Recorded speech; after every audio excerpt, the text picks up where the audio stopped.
This is a Stock Trading Reality Podcast, episode 92. I noticed every time, what basis did I have on why I should buy or when I should sell? There was just nothing. This is the Stock Trading Reality Podcast, where you get to see the realistic side of a trader's journey. Get inspired and stay motivated by everyday normal people who are currently on their journey to trading success. And this is your host, who once thought a ticker symbol had to do with that little bug, Clay Trader.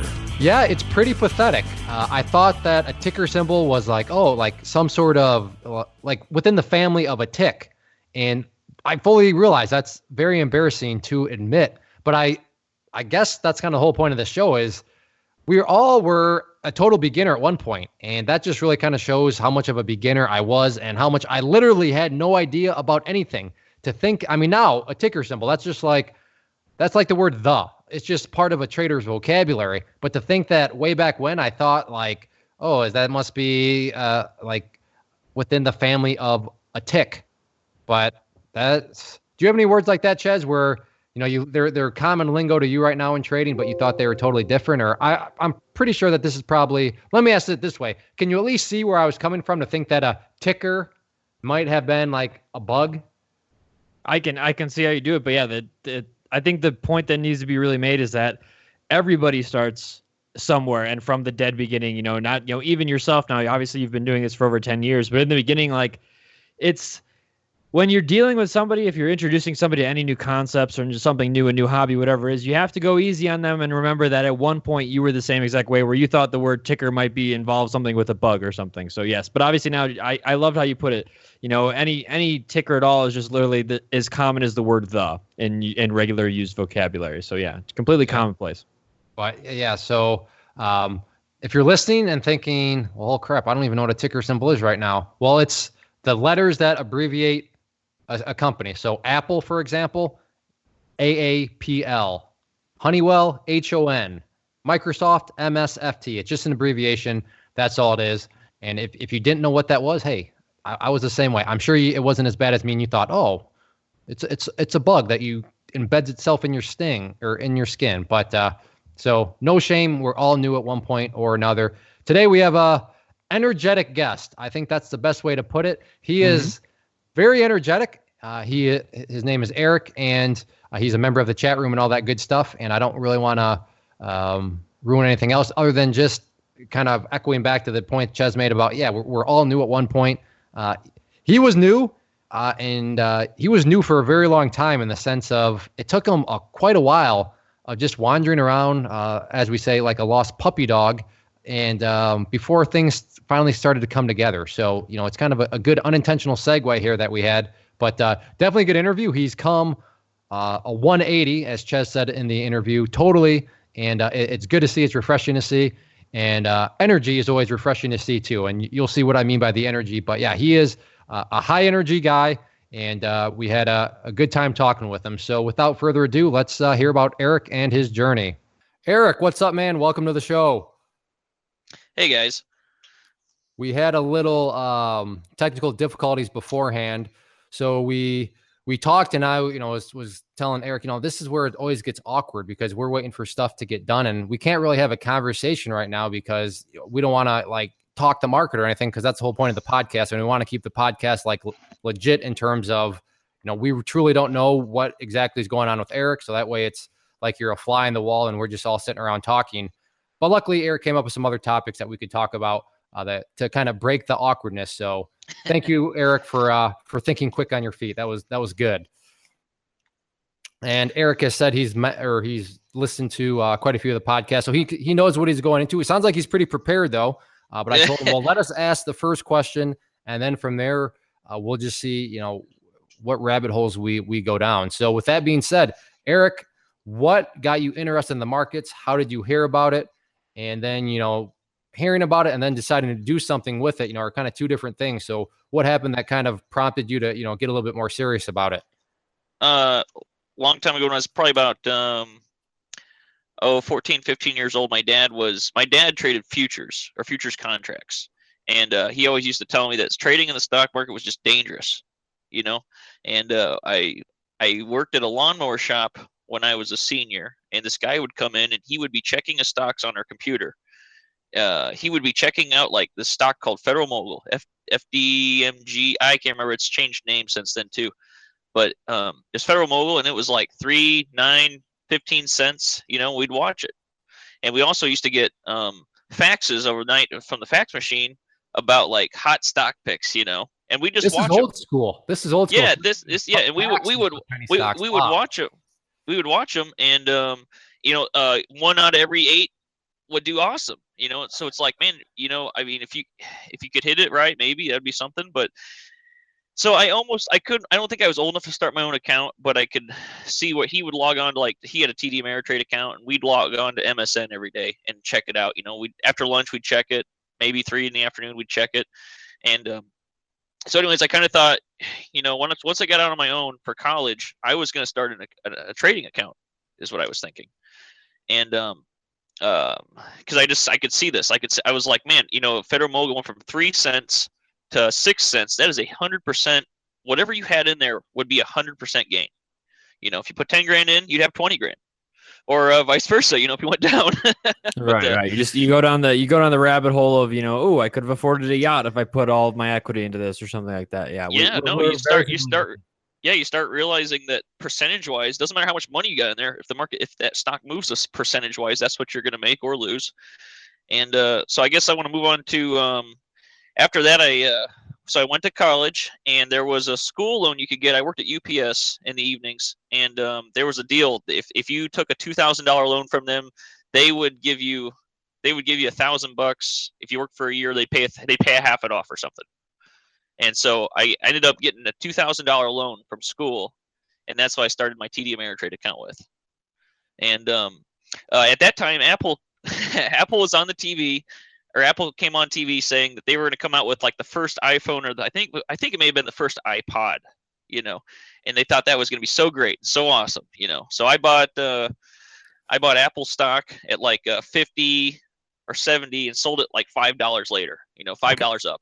All right, let me jump in here. Where are we at from a chronological order? Is this like 5 years ago? Like, how long ago is this? I'm sorry. This is about the time frame of 2003, 2004. Okay. About 2004. This is after it's been about 10 years ago after high school.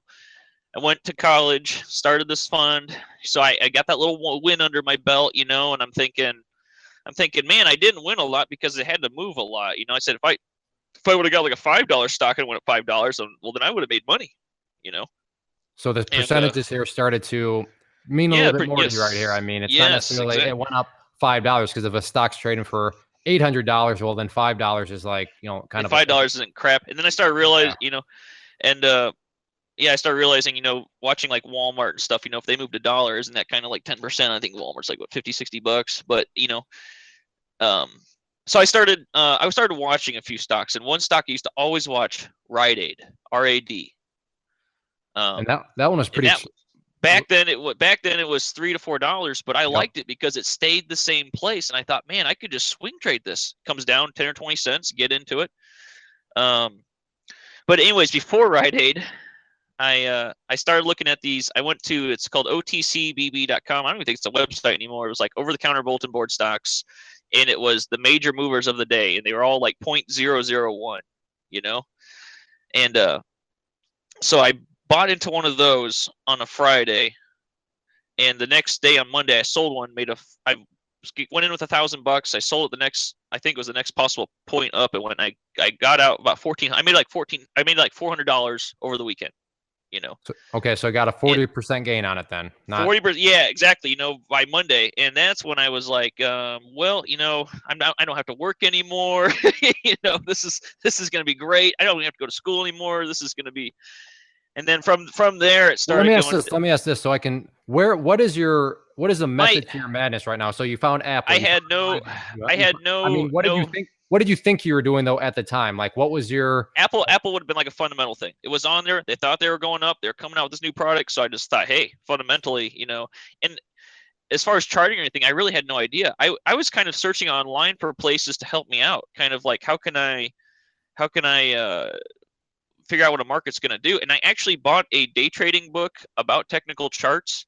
But the thing was, it's kind of like you say in one of your courses, they want you to remember, like they want you to record like 50 or 100 different styles of, gravestone dojis and all sorts of different crap, The traditional, yeah. So you need to know all 400 candle types, and they're all just. And I just found that book the other day, looked through it, and I've got cards in there for where I was writing on index cards, different types of charts and stuff. Yeah, I some of the, it's bad if like a book, one of their marketing pitches or one of their add-ons or one of their bonuses is, and it comes with flashcards. If something comes with flashcards, channel 6, you're going to get yourself way overwhelmed. I always found that funny is, and it sounds good. Oh yeah. Wow. There's flashcards. It's just like, that's so unnecessary. So unnecessary.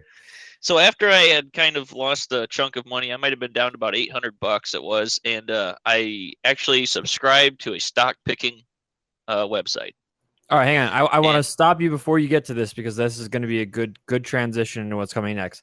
What I want to point out is from relatively early on in this podcast, and when you said, I think it was your dad that said the market is very risky. It's inherently risky, right? That's something your dad said, right? Yeah. He's thinking, he just wants to be in gold and futures. He's thinking, the stock market's a joke, Gotcha. So I think it's interesting, Clay, because there's a lot of other people's fathers that I know that would be like, putting my money in the market was the smartest thing I ever did, because buy the dip and it's always going up and everybody just kind of goes long everything, and then the market just slowly rises. So, on the other side of the coin here, you got Eric's dad telling him the market is very, very risky. And, obviously futures are highly leveraged. So yeah, you can make or lose a lot of money very quickly. But I think it's interesting. I don't know. Did you notice that, Clay, or is it just? Yeah, it's always you said, putting your money in the market.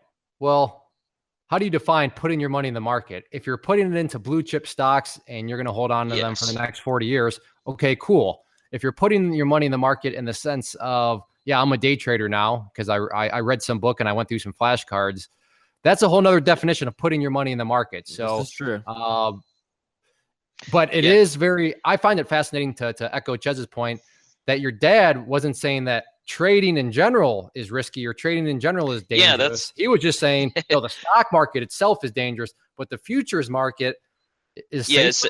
Yeah. That's the funny thing, because he knew he could hedge his bets somewhat. And so the funny thing is, though, this whole time when I was in college and stuff, I didn't say a word to him about me trading. I didn't tell him nothing, because he's all, when I talked to him, if we talked about the market at all.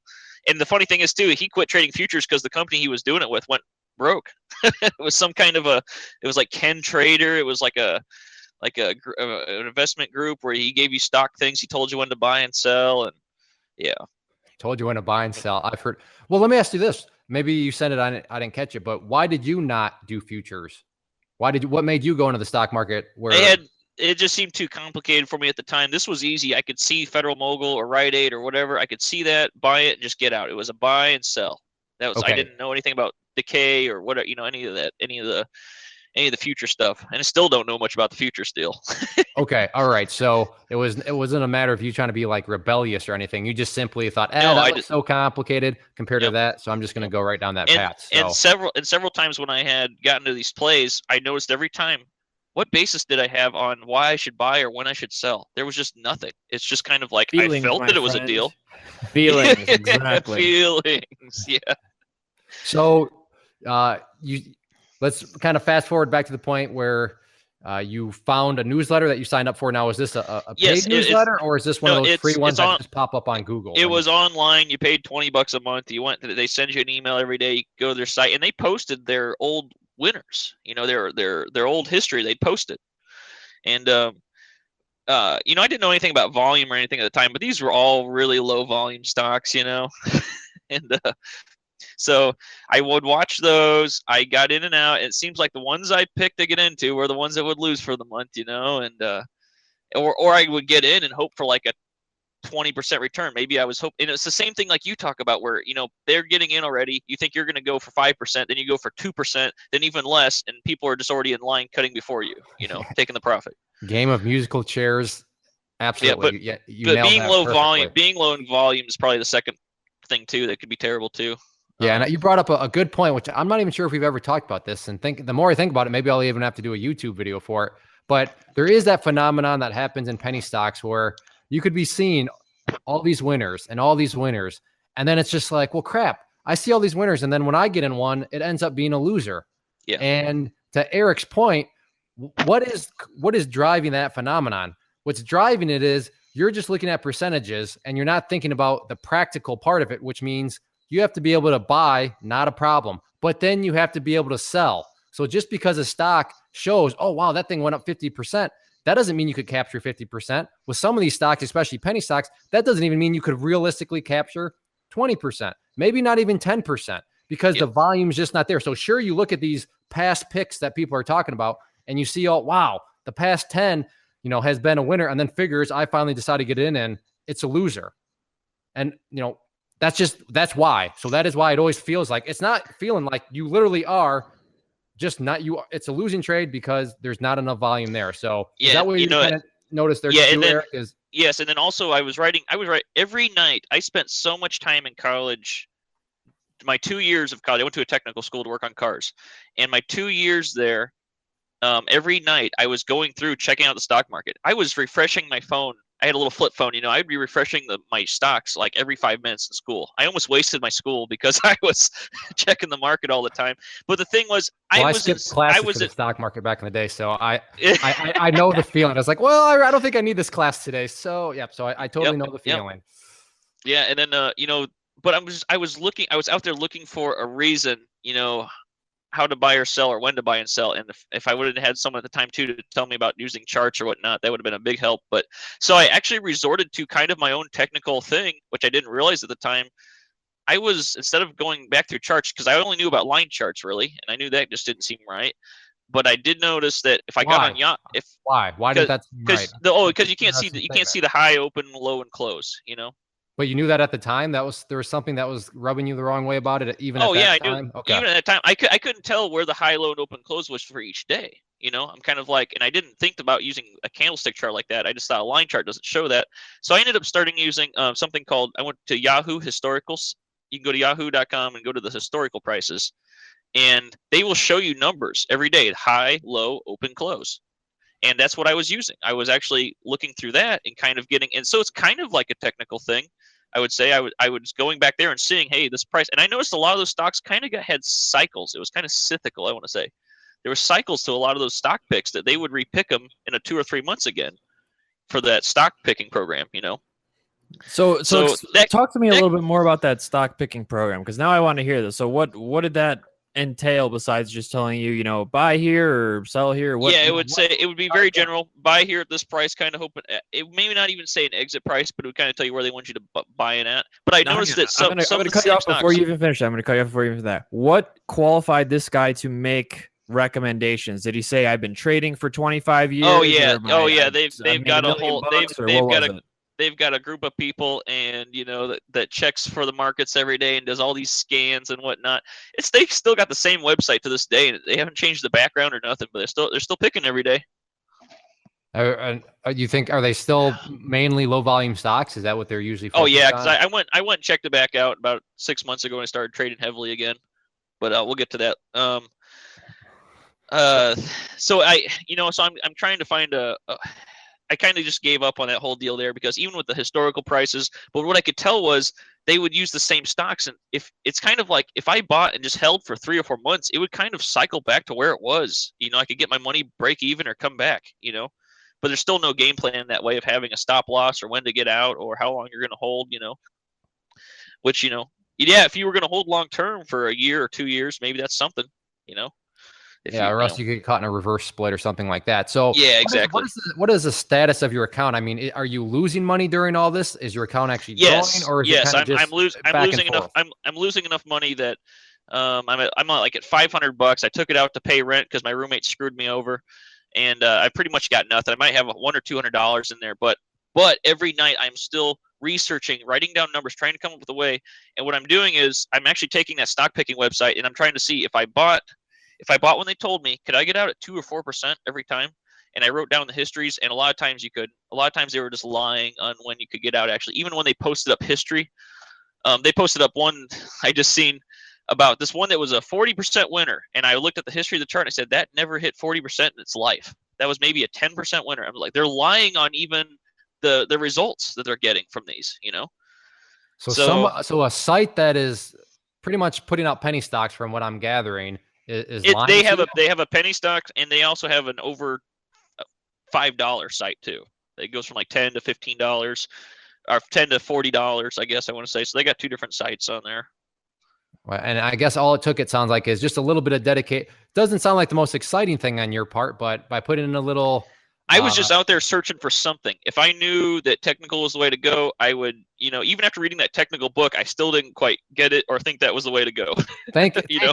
Thank you for bringing that up, because this is my little tirade that I always have. And I have nothing against books. Books are great for knowledge, but just let the numbers do the speaking. 90% of people that want to become, active traders fail. If trading and, actively trading was as easy as going to the library and spending, 15 cents on late fees, would it be a safe assumption? And I'm asking you as a listener out there, don't you think it'd be a safe assumption that maybe the success rate would be 30%, maybe even 40%?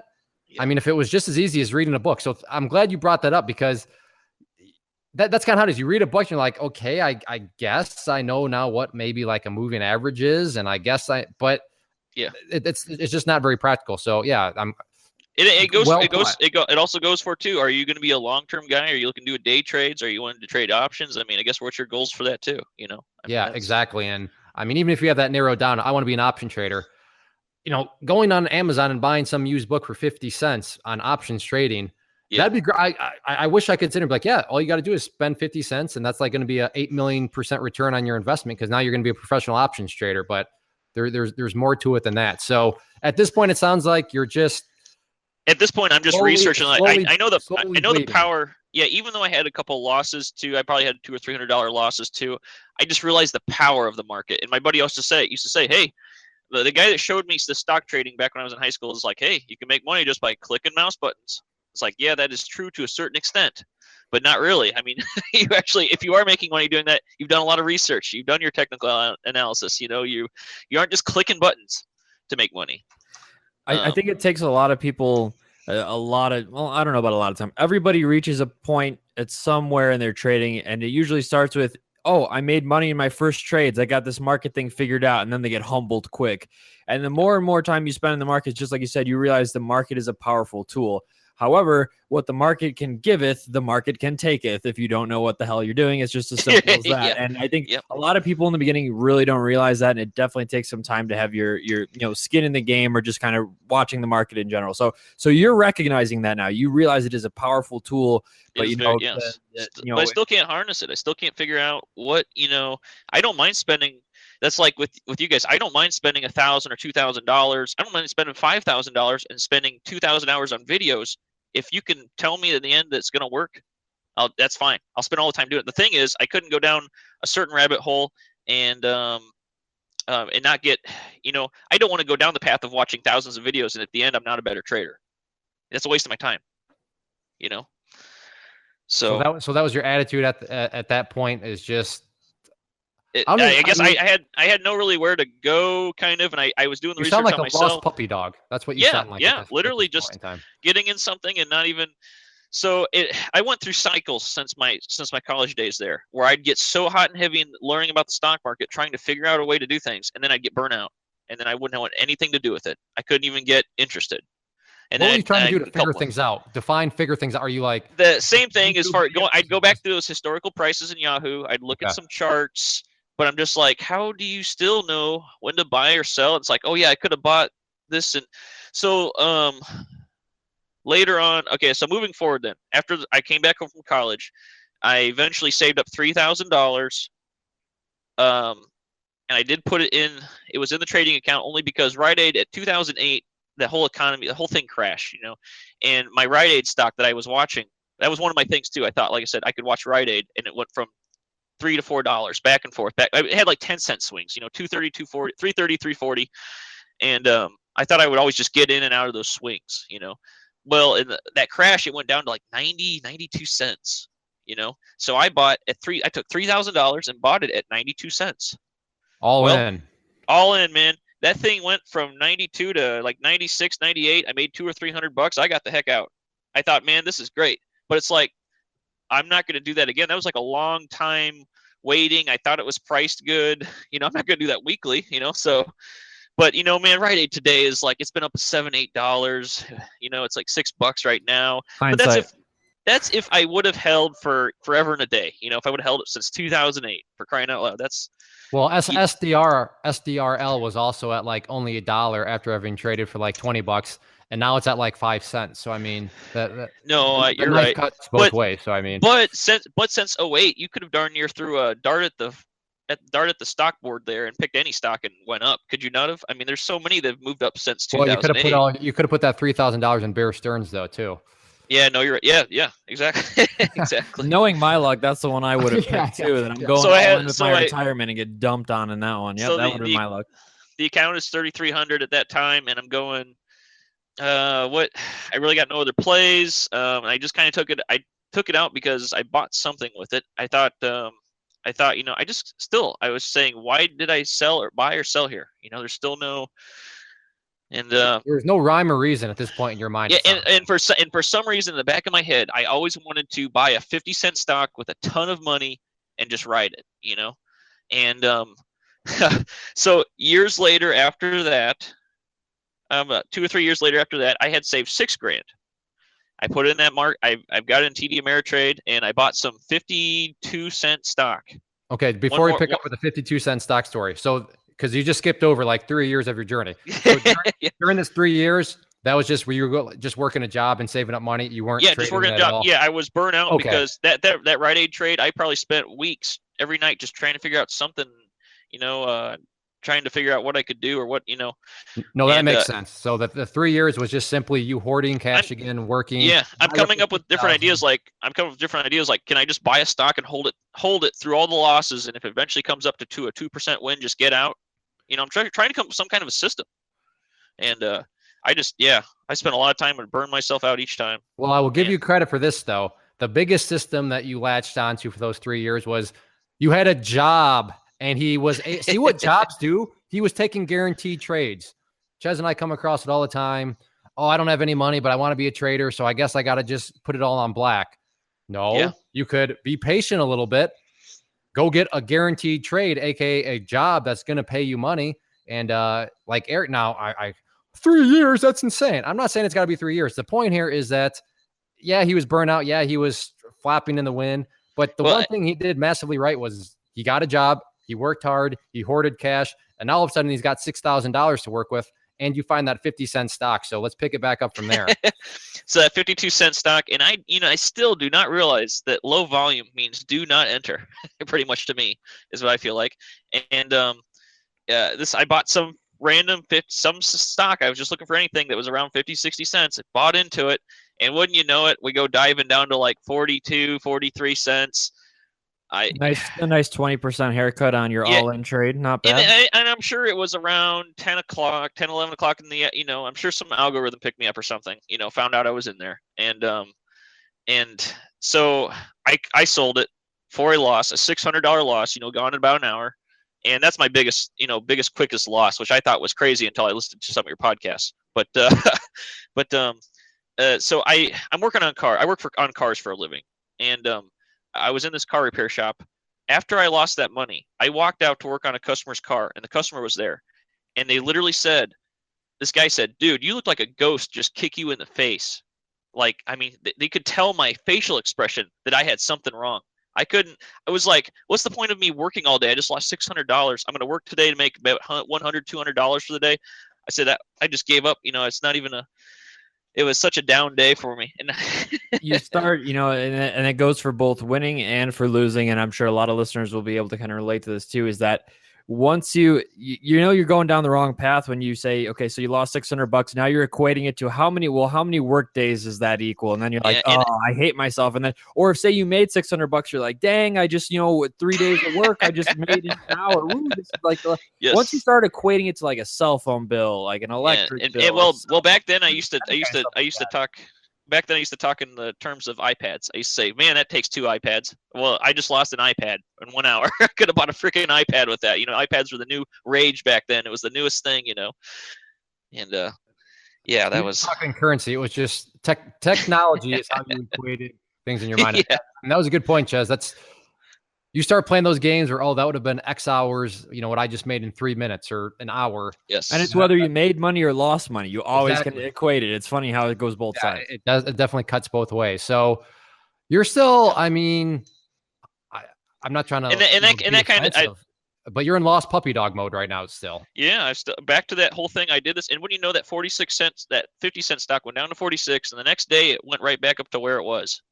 And I don't know had I stayed in if it would have did that still or not. But it's like, man, I could have just waited, but I had no stop loss. Where was I gonna get out if it kept going down? And the thing right now that really sticks out to me, if I could say 2 words about what your journey's been, hindsight, torture. Because coulda, woulda, shoulda. Had I just held, well, that's all rearview mirror stuff. So it sounds like hindsight was really kind of. Yep. And so then that would have been 20. That would have been like 2015, 2016, and then pretty much I'm just out. I have no ambition to be in the stock market. I'm thinking of other ways to try to make money other than the stock market. Wait. Let me just so I understand. That one trade knocked you back out, or were there other trades that went the same way? No, that one trade left me with, I don't know, my account was, 5,400 or whatever. Well, I just took my money out and it was in the bank. I never put it, I left my TD Ameritrade account dry. So that one trade, you were just like, I'm done after one trade? Yeah. Nope. I'm not saying that in a bad way. I'm just saying, better than I knew darn well that I need to come up with something. This is just blind. This is just blind right here at this point of doing things. And that's what I was going to say is, that's kind of like, oh, wow, you gave up after one trade. Well, to your credit, at least you just fully acknowledged to yourself that you didn't know what you're doing, and you didn't go into like some stubborn mode of, well, I'm going to figure it out. And if it costs me this whole $6 or the remaining $5,400, and so be it. So I will give you credit. I'd say err on the side of caution and just get out of the market rather than, I'm going to figure it out. And if it takes me fill in the blank, that's a lot better. Yep. So, good old revenge. Yeah. Good old revenge trading. The funny thing is, like, during these research times of trying to get in the market and like doing my research that I was doing, I was like coming up with my own ways and ideas. I never really searched on Google or YouTube for ways to trade stocks. That's so funny because I would have found so many different ways to go that could have been really bad. But I didn't go that route until this last time. I guess my whole life has been cycles of getting in and out of the market. And so anyways, after 2015, now I want to come up to this year in about, I think I just started with you guys in May or June. But one of the things I had to fight when I was trading stocks was this $10 to $20 round trip fee of commissions. I found out that there was a lot of stocks I could buy and they would go up a little bit, but I wouldn't be able to pass my commissions, And so my brother-in-law comes up and shows me Robinhood. He says, "Hey, I've been trading and it's zero fees, zero fees." And so that's when I got back on there. And I put $3,000 towards that account. I guess I've been in this long story all summer. I have been looking for other ways to make money. And the only way I could see was maybe doing some real estate. If I could buy an $80,000 house and rent it for $600 to $800 a month. But even then, that's not that great of return for the whole year once you take out your taxes, your land taxes, handling the renters, all that stuff. But all summer, I've been searching for passive income, and the one thing I could find was long-term stock market.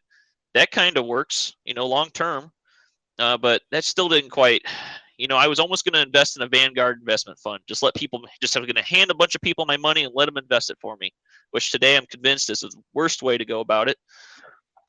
But anyways, so Robinhood, I got in there, I got $3,000. I'm watching some YouTube videos and there's a guy on there, that's just wearing a regular shirt. But one of your videos I seen is one of the first ones I seen was about, hey, I don't know if I should really tell you this. This doesn't really help me much, but here's the truth about this. It's like, man, that guy is that's how I sell my work to my customers. It's just being real honest with people. And that's how you were with me on YouTube when I found you on there. Do you know what video it was? Just out of pure curiosity. It was just like you and your shirt writing on a chalkboard. And it was something about you're like, well, I don't really want to say this because this doesn't seem to help me much, but this is the honest truth about whatever, It's like, crap. There's lots of videos of me and my t-shirt writing on a chalkboard. Yeah, I know. But all right, I'm glad you had a good experience. So I had caught you on there like 2 or 3 times. And my friend from college, he actually years ago was kind of into day trading, and he bought some of your videos. I think he's got them on like VHS. What did you sell VHS tapes or There used to DVDs? be a Maybe DVDs. CD-ROM, like a DVD-ish type thing, but definitely not VHS. I have not been around quite that Okay. long. Yeah, he's got some of your 8-tracks in his car. But, yeah, exactly. So no, he's telling me. Well, years ago, I thought he was crazy because he was telling me it was you. He said something about how he's paid $100 a year to subscribe to this chat room and blah blah blah. And I thought, yeah, right, you're going for a ride. I didn't know he was talking about you at this point, And so, anyways, I'm getting in the Robinhood thing, and I call my old buddy up, and he hasn't been out in the market for a while too, and he starts, and so we're both doing it together through Robinhood. We've made a few trades. Still, we kind of have a couple small wins, a couple small losses, and so I start looking up. I said, you know what? Maybe this time I need to do it right. And he started talking about moving averages and stuff. And I said, wait a minute. There's a 50-day moving average. Why wouldn't I use that? That's averages of 50 days. That seems, just that alone seems like I'm headed somewhere. Like that's going to help out. Now we're going to start diving down the technical analysis paralysis, learning about everything. Am I right about this? Are you going to start going into every indicator that's possibly on this planet? Well, so yeah, that's kind of where I kind of was at. I didn't know my friend was using you guys, and I started Investopedia or whatever, or a couple different places, and learned these different indicators. And I said, well, these is kind of general terms. It's not like someone tell me how to use them or tell me what we're going to do with them, And I was like, all right. So I went online and I found some guy's programs for like this guy's whole program. It was more like for trading options. It was like $300 for his whole program. And I thought that seems too cheap. If I'm really going to learn something. And then when I came to your website and found, $300 for different ones, I was like, I think I'm going to get what I'm paid for. I mean, that's just, if your whole course was $5, I probably wouldn't do it because I don't feel you get what you pay for. Interesting. So I guess the moral of this story is I should just start charging $10,000 for everything because that way people just automatically assume. You're going to find, there's two types of people who understand that, if it's too good to be true, it generally is. And then there's other type of people who are like, oh my gosh, your course is $200. This is ridiculous. It's the most absurd thing I've ever heard. And I'm like, have you ever been to college or know how expensive no, that's, Yep. Anyways, I'm going to go on a tangent. I'm not going to start. Oh, and that's back to the thing is I'd pay whatever and watch however many videos, as long as in the end you can promise me results. Now I know you have guys that say, "Hey, when can I trade? When can I trade?" Soon, I bought your courses. How quick can I trade? Well, I think maybe some of their mindset is, how much time do I have to spend before I can actually trade or make money? And that's kind of my mindset. I don't mind spending the hours or time, but can you promise me it'll work? Can you promise me I can get somewhere? And that's really up to the person themselves. It's really up to. Correct, which is why. Yes, you can ask that question. And yes, I understand the logic behind it. But as I always tell people, look, I don't know anything about you. I don't know your work ethic. I don't know your ability to retain knowledge. Not that, trading is complicated, but hey, some people learn faster than others. And some people have different work ethics than others. Some people, so it's. So again, the question is valid, but there's no way that anybody could rightfully, answer it unless, you actually know the person. But so you found the $300 course. Robotic trading, is that which one you found? Yeah, that was the first. Well, I guess you were really the referral thing. Once I talked to my buddy, he said something about he was using Clay Trader. It came up with that, and I said, "Holy cow!" I said, "That's that guy I see on YouTube. That's the guy you're subscribing to. That's the guy." He says, "Yeah, that's how I know this 50 moving average day thing or whatever." And I said, "Oh yeah," So I got to looking, and my brother-in-law is trading with me on Robinhood, and I start showing him. I bought your course, and of course, as soon as I bought it, I was glued to the screen. I mean, I took half a day off of work, which probably lost me a bunch of money, but I like the dedication, although I don't think I can condone that because you technically lost money by doing that. But I love the effort. I will say I love the effort. Yeah, no, I own my own small little business, so I can kind of do whatever. But I've realized my time is very important. I need to use it for if I need to realize the reason why I have money to use in the stock market is from my job. I can't be just going 100% in the stock market because the reason I have all that money in there is because my job got me that money. If I can put more time to my job, that's getting me even more money. But anyways, so we're going back and forth. I get my brother-in-law over at my house and we're having these little meetings about moving averages. I watched moving averages on your robotic training and I'm showing him, I'm going, "Hey man, look at this. I was like 5 and 20 moving averages. Look when they cross. The market kind of goes down when this happens. It goes up when they cross here." I said, "This is just cool by itself, And he wasn't into it. He wasn't going to have much of it. So I couldn't quite get him. I couldn't quite get him on board. Logic? Like, you just got to be staring at balance sheets and fundamentals and stuff like that. Nope, nothing at all. And he was out. Nothing at all. So he was gambling then. He was like, nah, I just want to. Yeah, he was out within a couple. He was out within a couple weeks, but I stayed true to it and kept going because I took your course and I'm getting deeper and deeper into this and I've watched robotics training and I thought every one of your courses, if you watch it multiple times, you will really get it hard. You can't just watch it all one shot and go, yep, I took it, I watched it. You've got to watch it over and over again. I mean, I know parts and videos I had memorized where you would cough or sneeze or something. I knew that was gonna. I would remove my headphones because I knew I was gonna blow my ears out when it happened. So, so I could remember certain parts of the videos and just what the first time going through that stuff, it didn't dawn on me that I'd watch it again. And it was funny. Every time I learned an indicator, I thought, this is it. This is my golden rose right here. This is my moving averages. Then the MACD. I'm like, oh my gosh, I'm just gonna use the MACD. That's awesome, And then moving on to different moving averages, I thought that was gonna be a way to go too. But it's a combination of all sorts of stuff, And what it really comes down to, is the indicators, and we say this a lot, is that, some people, I did it. I'm sure Clay went on it. It sounds like you were kind of, you're looking for crossover systems, things like that.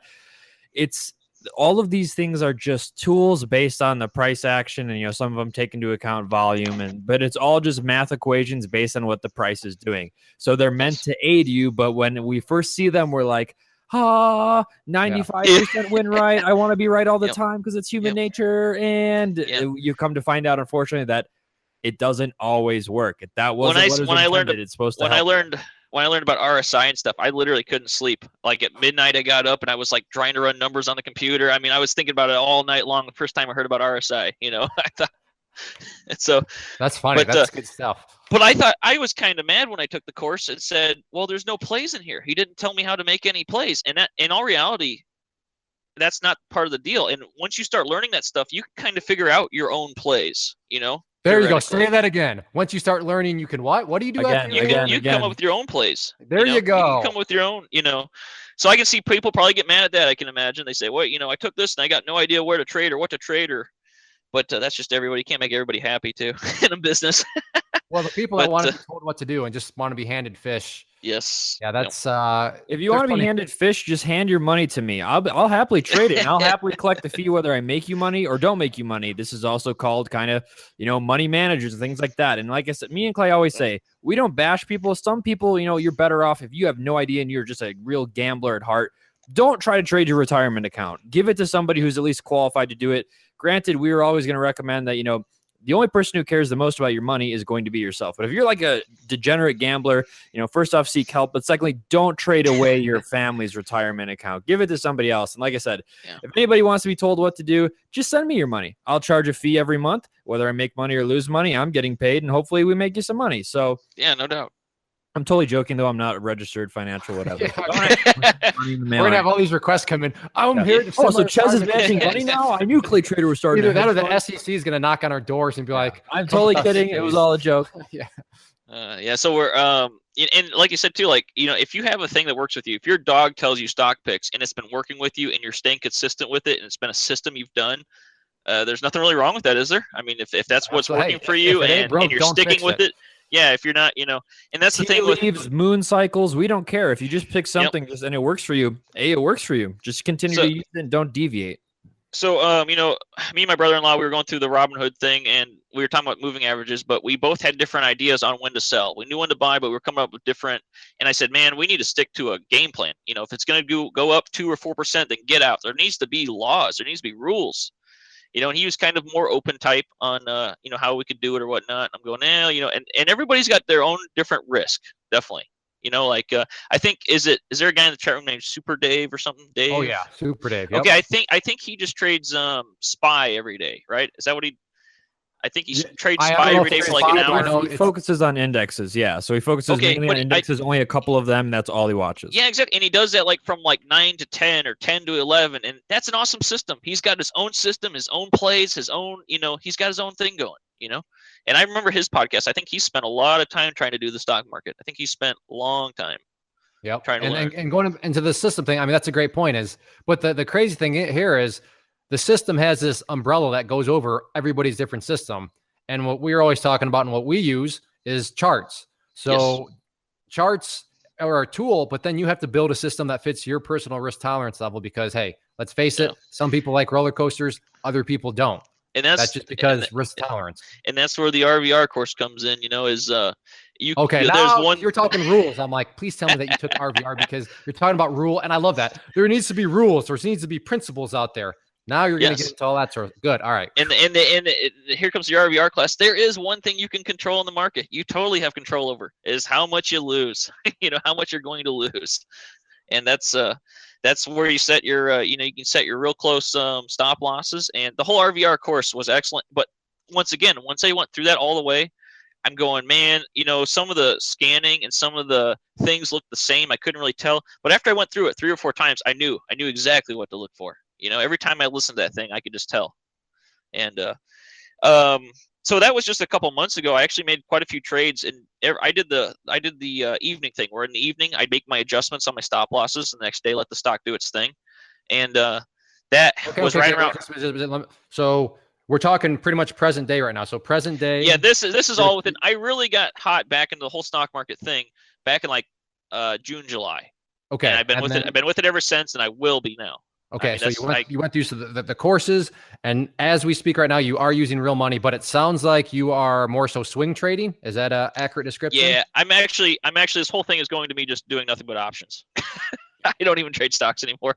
Okay, so where did options come into play then? When did that all of a sudden? I'm listening to the podcast, and I've always my buddy that told me stocks always used to say, if we learned options, that's where you can do it. That's where you can make it. But we had no idea what options were, And I'm listening to your podcast, and Ches is dropping hints like, he trades options, he does this and that. And then the one podcast, he literally says, "Hey, I was wrong on direction one time, and I made money." And I'm like, why am I even trading stocks anymore? Yeah, it was gold. I was like, gold is going to go up, but if it goes down, it can go down like up to $30 or something, and I'm still fine. Gold went down $30, and I still made money on the trade. And I remember that example because I was like, "Wow, options are awesome. I love them. There's a lot of cool stuff you can do." But yeah, but the RVR was excellent, and I had 5 different plays on. I made some money. I did okay. I even did a pick off your newsletter that made good money. And all I did was, it's funny on your newsletters, you write, if you don't know how to do this, don't do it. Or if you haven't taken this class, don't do it. But also, if you have good general rules or know what you're doing, know what your risk is, if you know what your stop loss is going to be, go for it. I mean, if you could literally just buy, and if you know where your stop loss is going to be and if you're going to ride your stop loss up as it moves up, that's generally speaking what the RVR class is. Exactly. And, so you're trading options. This is right. Well, yes. And in the RVR class, that was right before Brexit. I had all my plays in, and Brexit took me right out. And then, I went to I think on one of your tweets on your Twitter account, you were like, "Well, Brexit happened. I haven't been warning you for like days or week that Brexit was going to happen." And that was me, my total fault. I should have known Brexit was going to happen, or that something was going to happen, and that wiped out all my stop losses. But I had, I lost like $40 out of all these stocks I had. Who cares? That was nothing. Yeah, that's awesome. It sounds super, super bad. It wiped out all my stop losses. It wiped out all my, well, yeah. And also that Robinhood froze up all morning long. And I'm going, I can't do anything. This is like the second time Robinhood's froze up, for being free. This is great. But at the end of the day, even with everything being wiped out, you only lost $40. Did I hear that correctly? Yeah, I think, I had my stop losses on a couple. They were moved up. Yeah, because by then a couple things had moved up, so I was moving my stop losses up. So it wasn't like I had first started. I had these for like 5 or 6 days, and I could totally see how this could work. But the things about stocks that scare me is just totally the gap up or down you can have overnight. That's just tough. I guess you could trade like an ETF like XLU, which is like $40, or XLP or something like $20. I'm in XLU, so obviously the country's not convinced that utilities won't go under with our. What's XLU right now? Is it? I don't know, 46.60. But yeah, so it's down like almost 2%. But anyways, keep going. But like I said, Ches is in the background talking about these options, and my buddy that is in Clay Trader too, he says, I said, man, I think I'm gonna buy the first options course, and we'll just see how it goes from there. I'll tell you about it. We'll see what happens. And so I bought the first one, and it was excellent, and it led me right into the advanced options right away. So I bought that one too. And were you happy with that? You know, Yeah, let me ask, because you're always just like, well, crap, I don't mind doing stuff if I know that I feel like I'm going to get something out of it. So yes. are you feeling like you got stuff out of it? Because it sounds like you're kind of I mean, I understand you're a business owner, you understand time efficiency and all that stuff. So I totally respect that. But do you feel like going through all these videos, you're getting your time? Is it time well spent? No, yes, definitely. Okay. Definitely. Even though I'm totally into options, the stock, like what I'm seeing from my plays today, I know when my options go against me, it can hurt you pretty decent. And when it's going for you, it doesn't, your ratio by owning stock is a lot better, actually, I feel. But so would I buy stock just to swing trade anymore? Not really, but I don't want to. But the RVR class is gold on setting stop limits and raising your stop. It's totally excellent. Options has just been awesome for me, though. And that's funny because last week, well, you wouldn't know this, but last week we had somebody just saying, I don't like options. I want to do Forex. And here we have somebody saying, stocks are okay, but hey, I love these options things. Yeah. So as Chaz and I are always talking about, the market's a vast place. And as long as you have a system in the broad system being charts that you feel comfortable with, then, trade whatever you're really digging. So there's two guys in the chat room too that have really helped me out a lot. And one is Max, and the first guy that told me about, the first guy that really got me interested in options was Go Cubs Go there. And they both have told me different. Max, I actually kind of converted him to start looking at options. He's been day trading for a long time, or trying to day trade for a long time. Yeah, he was on the podcast also, and then Go Cubs. He is like super hardcore and devoted. I mean, he is to day trading. And then the thing I got to say about Go Cubs Go is he is just mechanical.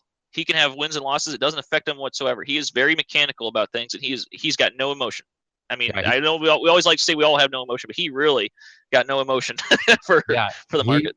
He's definitely got a going back to the word system, a system in place. So how are things looking at the time? We got to start to wrap things up here, but how are things going for you right now? I mean, are excellent. I've just been doing nothing but like iron condors and spreads on both sides. It's been killer and good. I've been doing a long-term approach, like 45 days out, and I manage really early, like 21 days coming in. And it's been excellent, man. So I'm probably, and I've just been using big ETFs, the SPY, the Qs, IWM, and that's been excellent. You've been a huge help to get to me where I'm at today. So, well, thank you for that. But it's fascinating. I mean, I kept calling you a lost little puppy dog, but then like the past 20 seconds you just gave me, I'm doing 21 days out and I'm doing iron condors. And it's just like, like he's got a strategy, a method and everything. I've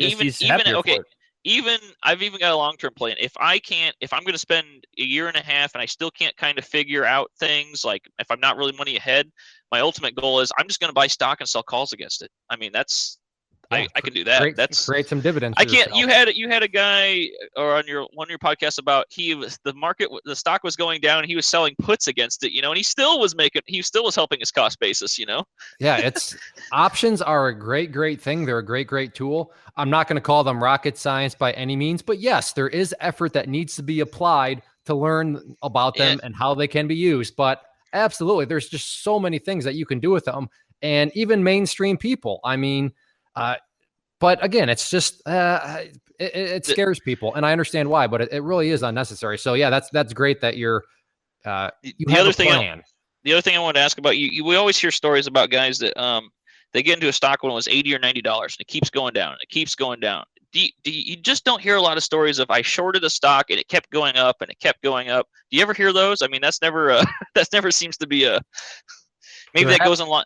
Yeah, well, I think the reason why you don't hear that is because in that case, cash out with your broker eventually is going to be like, margin call, we're cashing you out, you're done, account. So the reason why that is though, Eric, is you just totally touched on what I hate touching on because I'm so passionate about it, is that it's just human psychology. People, I get it. So say something goes from 90 down to 30.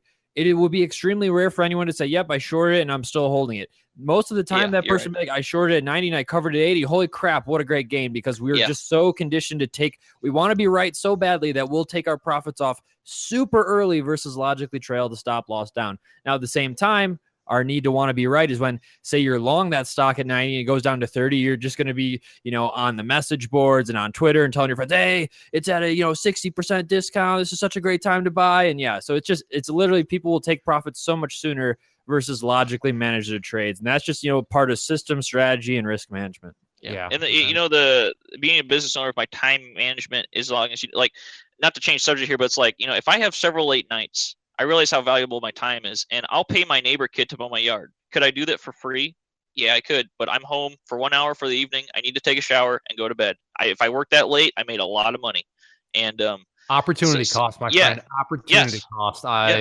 You understand opportunity cost. We'll just leave it at that. I mean, but that is probably my favorite concept in all of economics, is the concept of opportunity cost. And there's no such thing as a free lunch and you nailed it perfectly. Yeah, that sounds like a good, wise investment of your cash, because the return, he's actually making an investment to pay that kid to mow his lawn. What is the return on investment he's getting? He's getting a good night's rest. He's getting energy for the next morning to go to his job, to run his business, to be focused when he trades. And he's going to make a whole lot more because he's rested up, rather than, well, crap, I'm kind of a little sore today and my mind's not quite with it because I had to mow the lawn and go do all. I mean, so yeah, absolutely. I want to give the listeners some context. It's not an opportunity cost if you pay the neighbor kid to mow your lawn and then you use that time to like watch television or do some other. Oh, that is great. Okay, yes, I want just want to make sure that everyone's clear on that. Yeah, hey, my neighbor's out mowing the lawn so I can watch Game of Thrones. That's garbage. Yes, that's okay. Way to get the adrenaline flowing. So you guys have probably noticed too. If you're not careful, you can waste a whole afternoon real quickly on nothing. You don't, you say, so that's just anyways, one of the books I'm reading is Essentialism is the book. And it's about we have all too many options. We all have too many options and, on doing things. And I feel like that's everybody spread out everywhere. Like, I'm not going to own an iPad, an iPod, and an iWatch, and an iPhone, because that's going to make my life too difficult. Actually, if I just have my iPhone, I can do everything on the iPhone. You're not going to see me owning all these accessories and extra things. Like if you want to take a note and put it on your phone, there's 25 apps you can use to do that with. There's just too many options. That's what it kind of spreads us thin a lot of times. What's the name of the book called? Essentialism. It's by Greg McCone.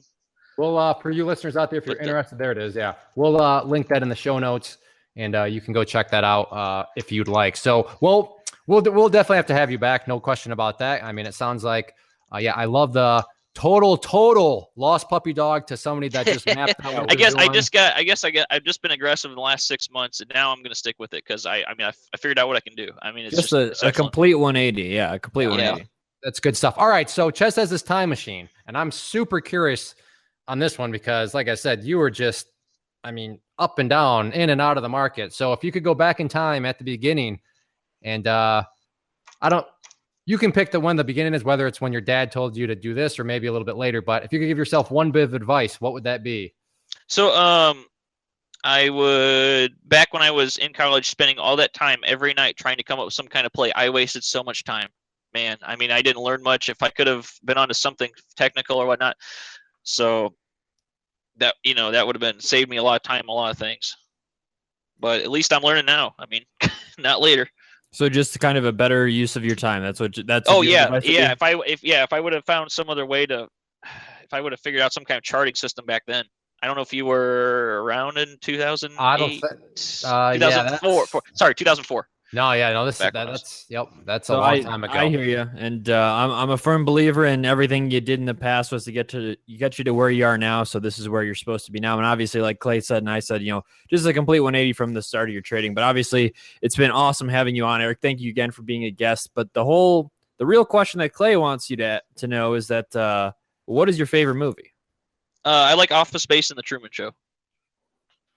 Yeah, we're gonna need you to come in today. Yeah, I can. Are you a Bill Lumberg in your business? Yeah, I just like how he totally changed after they went to that hypnotist. The next day, he's just like laying on a beach. He's just got that whole "I don't care" attitude. And so many people are at their jobs doing just the bare minimum to not get fired. That's so funny. There's so many people out there doing that right now. We won't go down that path because but I'm not going to disagree with that. I think anyways. So, but yeah, that's a very classic. Ches, have you seen Office Space? Yeah, I certainly have. It's definitely a classic. That's for sure. I was going to ship you off to North Korea. Yeah, no, don't ship me off. Okay. Hey, Ches, I wanted to ask Ches, what are the plays you do with your options? I just got to ask. I don't ever hear you talk about them, but are you just doing iron condors or selling calls or? Iron condors, straddles, iron butterflies. Most of the time, I'm a firm believer that, and you could tell by pretty much the tone in the chat room or things like, chopping up, we're not going anywhere, we're not doing anything that. I like non-directional stuff because honestly, most of the time, the market spends going sideways. So I make my money in kind of sideways type markets. But yeah, sometimes I'm long on certain things by shorting puts. But yeah, I'm mainly non-directional in my trades. But yeah, they're all kind of spreads and, kind of like you touched on earlier. And it's for trading as a whole, not just option trading.